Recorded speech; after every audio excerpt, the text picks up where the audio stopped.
Salut à tous et bienvenue dans ce nouvel épisode de Pause Nature. Aujourd'hui nous allons retoucher cette photo de héron, c'est parti.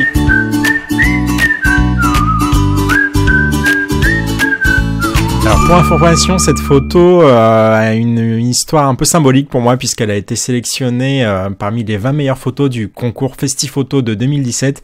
Donc c'est une photo à laquelle je tiens beaucoup. Je ne pensais pas un jour la retoucher sur YouTube, mais bon voilà, je suis retombé dessus dernièrement et je me suis dit qu'il y avait quand même quelque chose à faire, puisque je vais vous montrer aujourd'hui comment redonner une ambiance très particulière à vos photos.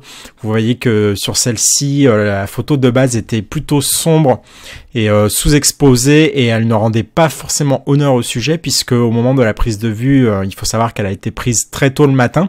Il y avait vraiment une lumière absolument magnifique, très dorée et très forte, et du coup je voulais vous montrer comment redonner un petit peu une ambiance de prise de vue à vos photos en retouche. Donc sur cette photo, on va surtout, comme je l'ai dit, retravailler la lumière de la photo. On va également aller rentrer un petit peu plus dans le détail puisqu'on va aller essayer de déboucher les zones noires de la photo. Vous voyez que sur la photo d'origine, je suis quand même très bouché au niveau des plumes noires du héron. Donc on va aller déboucher ça et faire ressortir un peu plus de détails. On va également rééclairer son regard. Et puis on va aller retravailler un petit peu ici le bas de la photo pour faire ressortir tous ces ronds qu'on a dans le bokeh.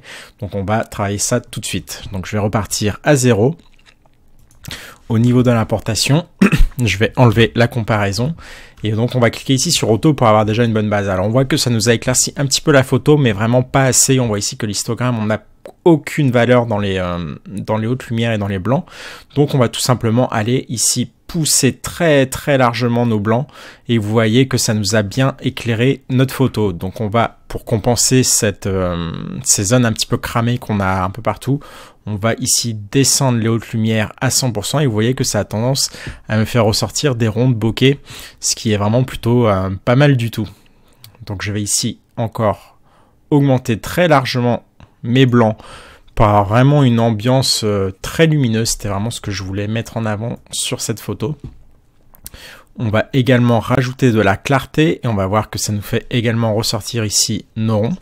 Alors pas trop parce que sur le sujet, on voit que ça rend un petit peu trop bizarre. Donc on va ici plutôt descendre la clarté et on ira localement retoucher le héron. Donc ensuite, on va retravailler ici cette zone.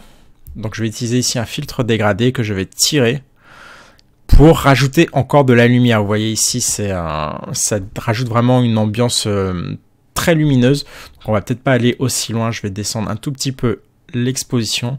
Je vais également descendre un petit peu les hautes lumières et je vais surtout essayer d'enlever cette tache un peu sombre qui fait un peu sale, je trouve, sur la photo. Donc on va augmenter ici un tout petit peu les ombres et on va peut-être descendre un tout petit peu l'exposition pour ne pas non plus trop cramer cette zone là. On voit ici, si par exemple je monte l'exposition, on voit qu'on a ici un pic au niveau des hautes lumières, donc c'est pas ce qu'on veut. On veut pas non plus des zones trop cramées, donc on va descendre un tout petit peu notre exposition.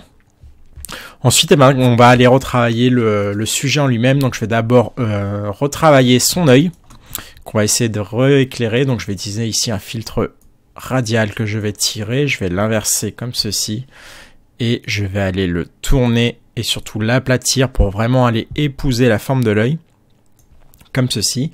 Donc je vais diminuer mon exposition qui était par défaut et pour le faire ressortir, eh bien on va tout simplement augmenter les hautes lumières et on va diminuer un tout petit peu les ombres. On va également augmenter un tout petit peu le blanc et rajouter un tout petit peu d'exposition, alors pas trop pour pas que ça fasse non plus complètement surnaturel. Donc je vais peut-être mettre 0,1 comme ceci et on va surtout aller faire un avant-après.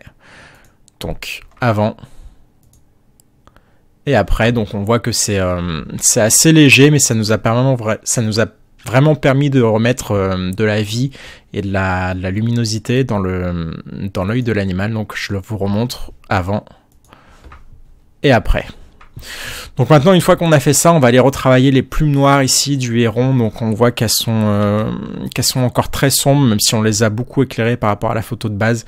Je vais quand même essayer d'aller retravailler un tout petit peu ça. Donc ici, on va partir sur un pinceau de retouche que je vais augmenter. Donc on va aller très largement au-dessus. Je vais activer la touche Show pour voir où j'en suis.